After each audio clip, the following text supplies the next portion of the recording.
Right, the next one I'm going to attack is the front cam position sensor.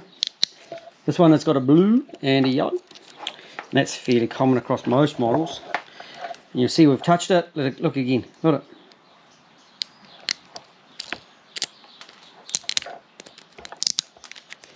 You guys wonder why these things have cam and crank sensor trigger errors when their connectors look like this. Blue and number 1.